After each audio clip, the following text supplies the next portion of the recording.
Hello everybody. So today we will be looking into some more sections of Bharatiya Nya Sanhita, and today specifically we will be talking about offences that are against child.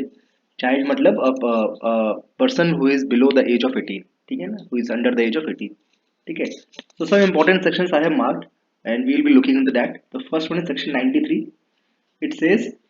whoever being the father or mother of a child under the age of 12 years, ठीक है, father और mother both are the liability, ठीक है, किस चीज की liability है, और having the care of such child shall expose or leave such child in any place with intention of wholly abandoning such child if a father of if a father or a mother who have a child which is below 18 years, ठीक है, which is below, I beg your pardon, which is below 12 years, and they abandon that child at such place, मतलब एक तरीके से abandon कर दिया, मतलब abandon का मतलब ये हो गया कि कोई आपका पूछने वाला नहीं है, nobody is there to take care of you, ठीक है। अगर आपने किसी ऐसी जगह अबैंडन कर दिया जहां the child is all by himself, then the father और मदर बोथ, ठीक है, मतलब जिसकी भी गलती रही देखी जाएगी, ठीक है, they both shall be punished with imprisonment of either description for a term which may extend to 7 years, which is a big term, 7 साल या फाइन या दोनों, ठीक है, ये पनिशमेंट है, ठीक है। नाउ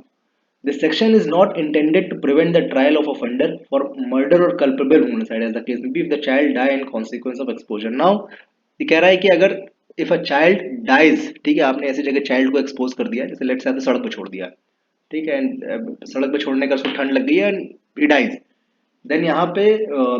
एज द केस में be, case to case differ करेगा, लेकिन यहाँ पे कल्पेबल होमिसाइड और मर्डर के भी सेक्शंस उसके ऊपर लगेंगे, ठीक है। 93 तो लगेगा ही, मर्डर और कल्पेबल होमिसाइड भी लग जाएगा, लग सकता है, ठीक है। कहने का मतलब section 93 does not prevent the accused from the allegations of murder and culpable homicide, ठीक है ना। सेक्शन 95 के बारे में बात करते हैं, देखते हैं। whoever मतलब all the genders are involved here, ठीक है। whoever hires, employs और engages, नौकरी देता है या नौकरी पे रखता है एम्प्लॉयज, या एंगेज या किसी छोटे मोटे काम में एंगेज करता है any child to commit an offence, ठीक है। If you are hiring any person, if you are employing any person, if you are engaging any, sorry, the person, I should not say person, I should say child. If you are hiring any person, if you are hiring a child, if you are engaging a child, or if you are employing a child to commit any offense, ठीक है, the word here is commit an offense, ठीक है। यहाँ पे ये नहीं लिखा है कि वो ऑफेंस बीएनएस में हो, कोई भी offence of all the laws that are applicable in India, किसी भी लॉ बुक में कोई भी ऑफेंस हो, अगर आपने हायर कर लिया है, एम्प्लॉय कर लिया या उसको एंगेज करा है वो ऑफेंस करने के लिए, देन मिनिमम सेंटेंस 3 साल, मैक्सिमम सेंटेंस 10 साल। now and if the offense has been committed shall also be punished with the punishment provided for that offense। ओ भाई, अब कह रहा है कि आपने बस एंगेज कर लिया, एम्प्लॉय कर लिया, उसको हायर कर लिया वो ऑफेंस करने के लिए, तो आप लायबल हो गए पनिशमेंट के, लेकिन अगर उसने ऑफेंस नहीं भी किया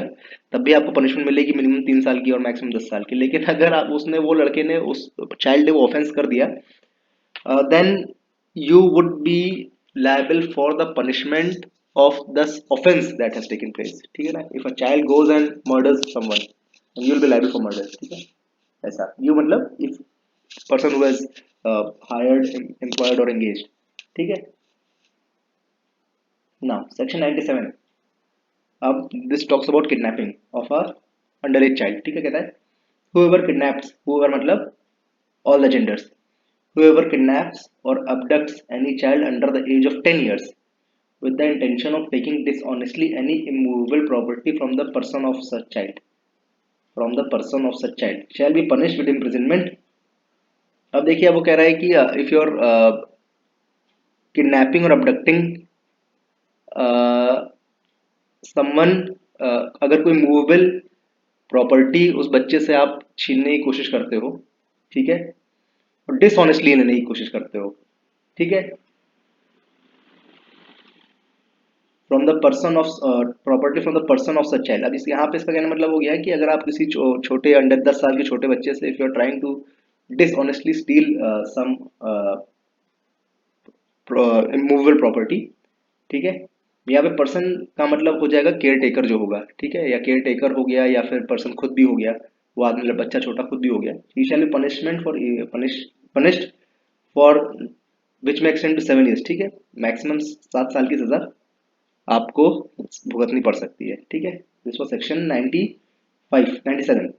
नॉट कमिंग टू सेक्शन 99, थोड़ा प्रोस्टिट्यूशन के बारे में बात करता है, थोड़ा कंट्रोवर्शियल सेगमेंट था बीएनएस आने के पहले, तो बात कर लेते हैं इसमें। क्या कहता है, whoever buys, hires or otherwise obtains possession of a child with intent that such child shall at any age be employed or used for the purpose of prostitution, ठीक है। अब वो कहता है कि if anybody buys, hires और otherwise obtains, ठीक है, ये तीन चीज करता है, किसी चाइल्ड का पोजीशन लेता है, ठीक है। If you are taking the position of a child with the intention of buying, hiring, with the intention of buying, hiring or in any way whatsoever, if you are taking the possession of a child, ठीक है। और आपका position लेने का intention ये है कि you are using that child for the purpose of prostitution, ठीक है, या और एनी अनलॉफुल और इमोरल पर्पस, ठीक है, प्रोस्टिट्यूशन के लिए यूज कर रहे हो या you are using that for any unlawful और इमोरल पर्पस। यहाँ पे इमोरल क्या क्या है, दैट डिपेंड्स ऑन द जज, that depends on the advocate कि वो क्या दिखाता है।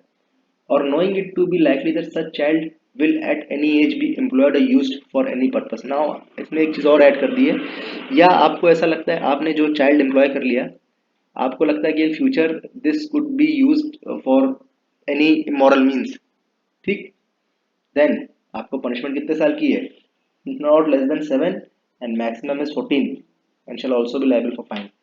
इसमें जो कंटेंशियस पार्ट ये है, इसका एक्सप्लेनेशन, इट सेज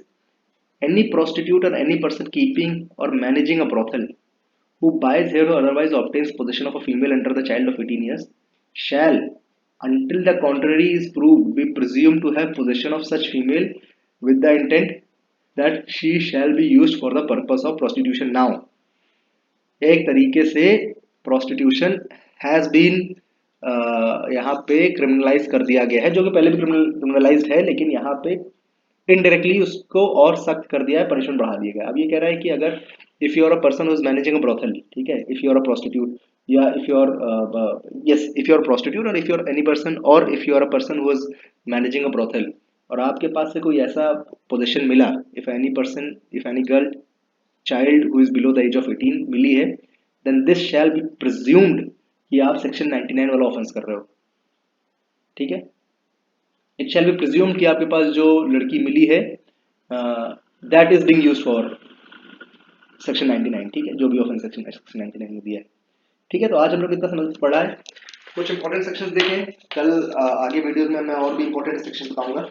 ठीक है। Till then thank you for watching and have a good day.